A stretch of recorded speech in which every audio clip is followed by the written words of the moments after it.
Breakups can carve holes into you, deep ones that nothing fills. I'd been barely holding myself together since ending things with Elias, my boyfriend of nearly 3 years. It hadn't ended in flames or betrayal, just silence and the slow realization we were no longer right for each other. That didn't soften the sting. Every corner of my life whispered his name. I stuck to a strict no-contact rule, convinced it was the healthiest way to detach. Still, it was brutal. One of the things I missed most. Pool. It was our thing. I'm a solid player, nothing flashy, but better than most. Elias, though. Elias was a machine. Trick shots came naturally to him, kicks, banks, combos. He was even dabbling in mass shots. We each had a table at home, but staying in wasn't our style. When we ventured out, it was always to places that had pool tables. Not the flashy college joints packed with screaming kids and beer-stained tables, we liked the quieter haunts. Grimy little dive bars. Places like the Hollow Tap, a rundown spot on the edge of Blackridge. It had warped tables and a broken jukebox, but it was ours. We were always the youngest in the room, but that suited us fine. I'm shy, but Elias could charm anyone, especially when we played. We earned quiet respect. A few weeks ago, on a bleak Wednesday night, the ache of nostalgia hit harder than usual. My friends were all busy, and I was sick of pacing my apartment. So I went. Alone. Back to the Hollow Tap. I told myself it wasn't about him, just the need to get out, but that was a lie. The place hadn't changed. Same peeling leather stools. Same flickering neon signs. Same low murmur of old-timers talking over cheap whiskey. It was a tune for memories, and I almost walked out. But I didn't. I downed a cheap gin and tonic, drifted toward the closest table, and picked up a cue, just for the feel of it. I wasn't sure what I was doing. Playing alone was weird. Before I could decide, someone approached. A guy, probably mid-20s, and the only other person there who didn't look like they were born before the Cold War. He leaned against the table, asked if I was up for a game. I shrugged and said, "Rack M." He did, but badly. I didn't say anything. We played a few rounds. He wasn't awful. Not Elias level, but competent. I beat him every game without trying too hard. He bought me a couple of drinks. We talked. Surface stuff. He was easygoing, but not particularly bright. I like fast talkers, clever ones, the kind who challenge you with a look. This guy. No spark. Still, it was nice to be talking to someone again. To not think for a change. After 4 games, he suddenly asked if I wanted to go back to his place. I froze, caught off guard. I tried to laugh it off, told him he'd need a second date for that. Truthfully, I wasn't ready. Not yet. But something shifted. His eyes went cold. His jaw clenched. His voice dropped. "Are you serious?" he said, grabbing my wrist. Then he muttered something about wasting money on drinks, and yanked my purse. I froze. Not fight, not flight, just frozen. Even in a public bar, fear paralyzed me. Thankfully, 2 older men near the bar stood up, their eyes sharp and steady. One barked, "Let her go." The guy sneered, hissed something under his breath, and tossed my bag onto the table before storming out. My heart jackhammered in my chest.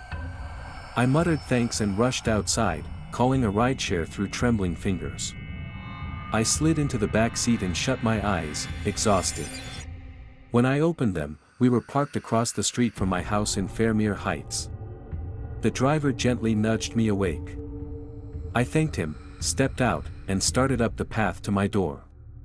My fingers dug through my purse, searching for my keys when I instinctively checked my phone, and stopped dead. A chilling alert, AirTag found moving with you. My stomach turned.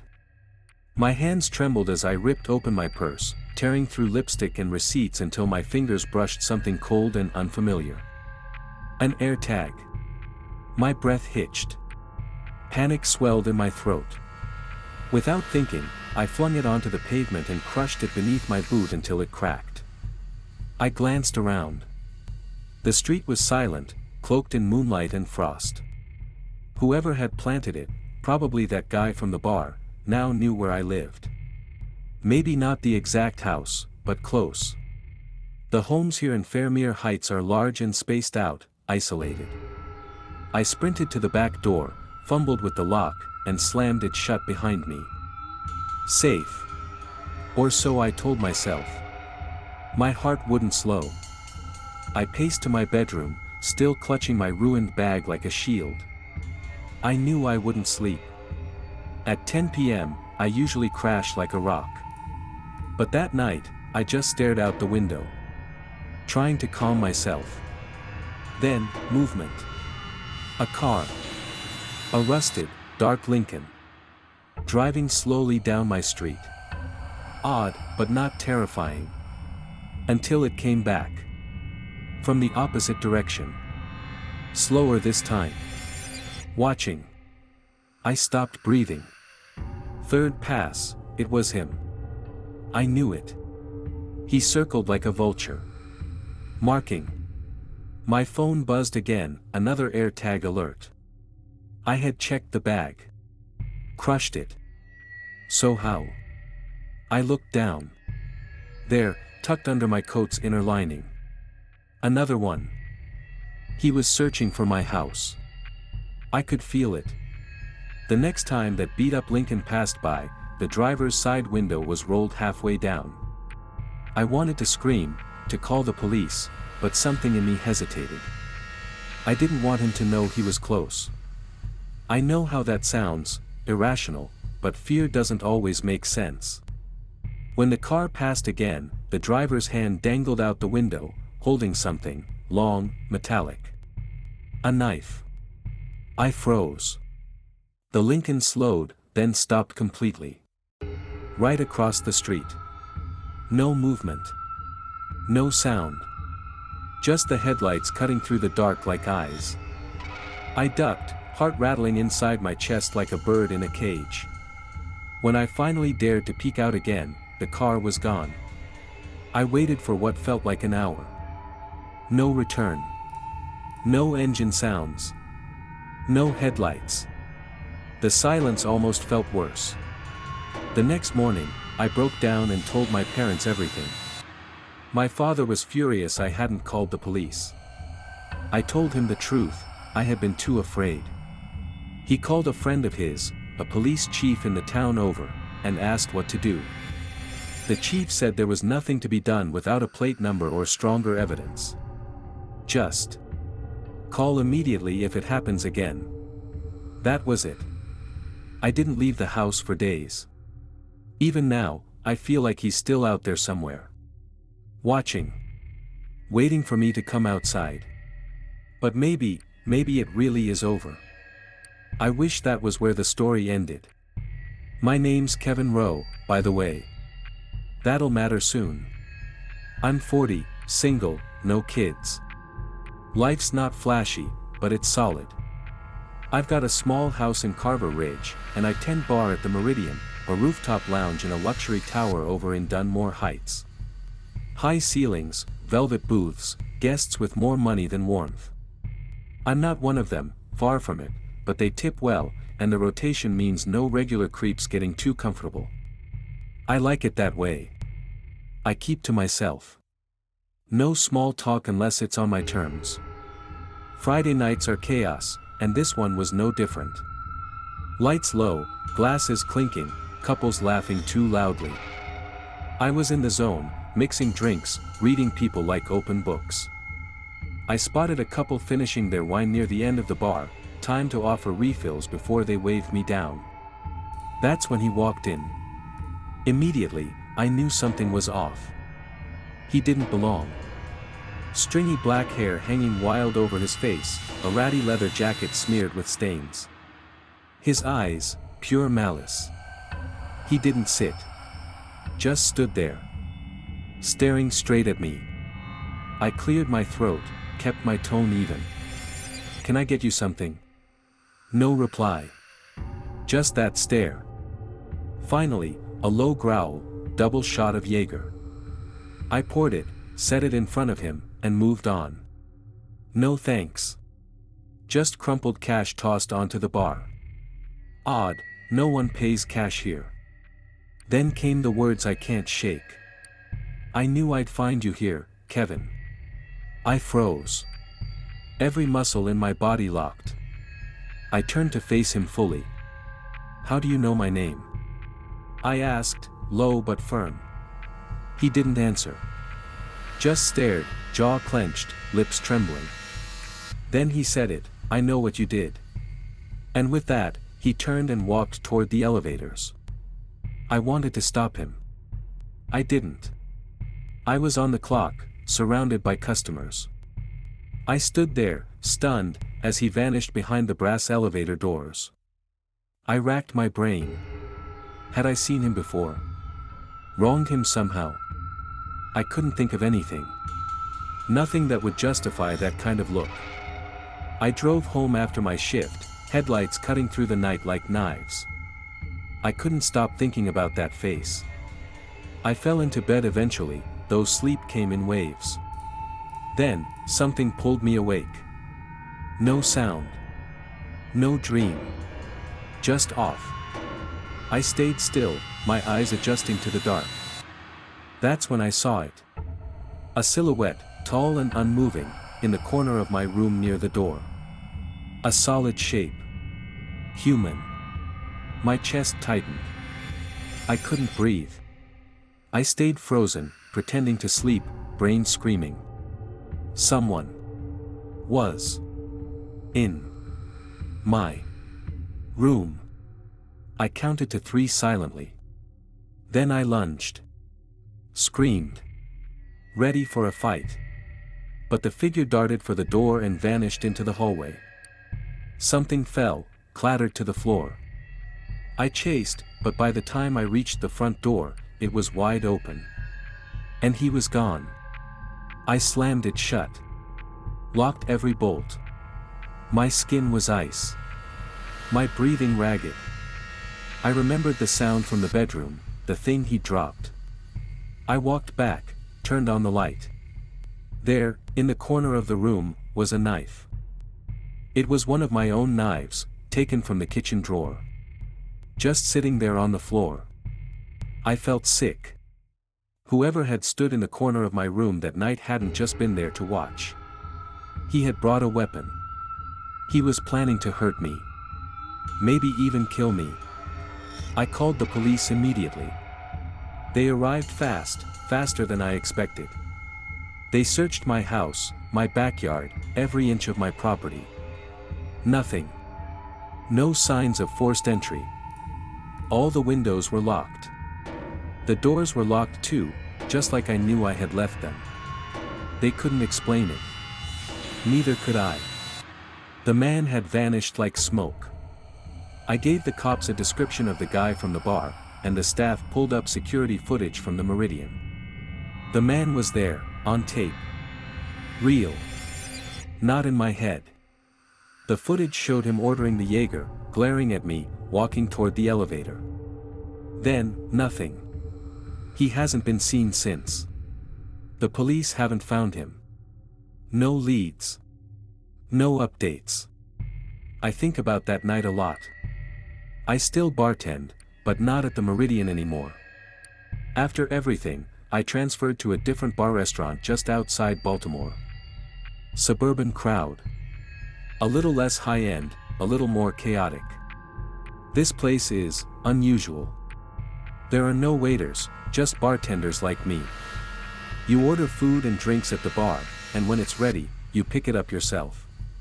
It keeps things moving, which I appreciate. Less time to think. Less time to remember.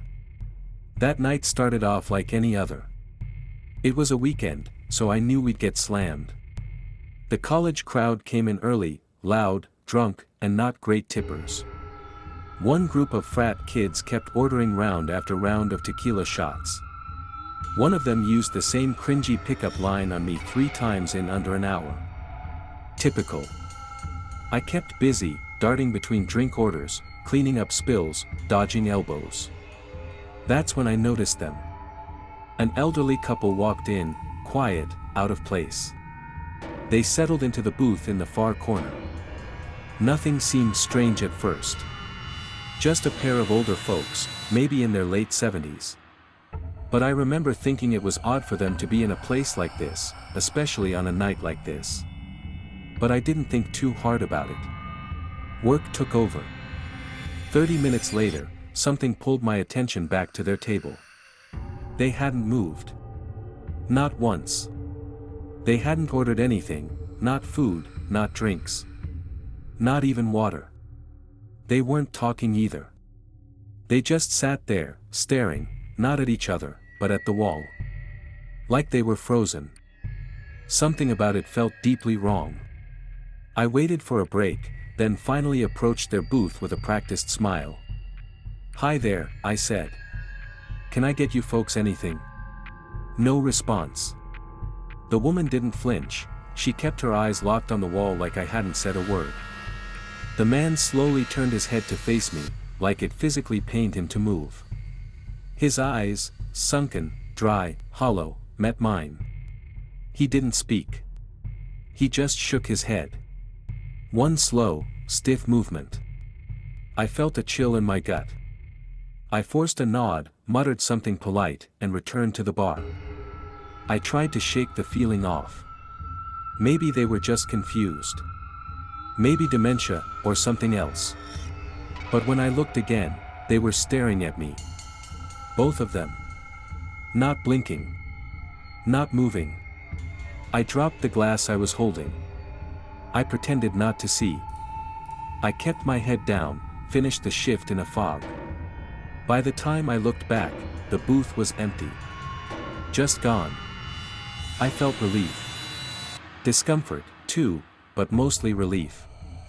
They had left. That's all that mattered. After closing, while wiping down the bar with Karen, my coworker, I brought it up. "Hey, did you see that old couple that came in earlier? Back corner booth." Karen blinked at me. "What couple?" I stared at her. The 2 older people. Sitting in the corner. They were there forever. She crossed her arms. "No one like that came in tonight. You okay?" I tried to laugh it off. Karen has worked there for years, she notices everything. She even rattled off a list of at least 10 customers from memory, what they ordered, what they wore. Not one mention of an elderly couple. She laughed, teasing, "You hallucinating, Kev." I forced another laugh. Inside, though, my hands were shaking. I know what I saw. When we finally locked up, I walked to my car, mind spinning. I reached into my pocket for my keys. Then I saw them. Across the street. Standing beneath a flickering streetlight. 2 black silhouettes, motionless. Silent. Watching me. It was them. The man. The woman. No question. I couldn't move. Couldn't breathe. My mouth opened, but no sound came out. I bolted. Jumped in my car, locked the doors, peeled out of the lot like my life depended on it. I didn't look back. I didn't want to. The drive home was a blur of panic and headlights. I kept whispering, "Oh my God, oh my God." I've tried to make sense of it. I've tried to come up with a reasonable explanation. I've come up empty every time. Karen didn't see them. The cops never found the man from my house. And I've never seen that couple again. I don't think I ever will. But I also don't think they were ever, really gone.